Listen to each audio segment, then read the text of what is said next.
At dahil tuta lang daw ng China si Digong, kaya pinagsisihan niya nga raw, hoy, imbis magmarunong, magmasid ka sa galaw.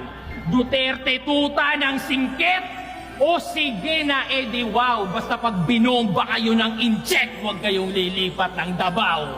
Duterte, DDS daw, Davao Death Squad, no, di kita masasagot sa ganong paksa, na yung krimen sa ganong paraan napupuksa, pero kung totoo man, ba't ako magre-reklamo sa ganong banda? Parang kinukompliment mo lang na DDS ang dailan, but safest city kami sa buong bansa.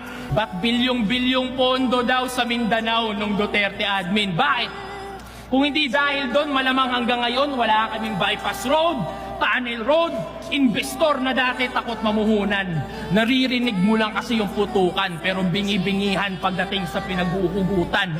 Ayaw mong maging balanse yung bansa, pero panay reklamo niya sa akin. Turing na food basket yun sa atin.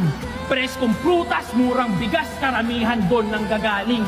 Sa bakod namin tinatanim, pero nasa mesa nyo yung pagkain. Dahil lang sa personal ng motibo kung saan na napupunta. Pero kahit anong pangit ng yung bunganga, wala kang narinig na nilait ko yung politiko mo, doon ka sa akin humanga. Kanya-kanya tayo ng pinagdaanan. Ba't kita didiktahan?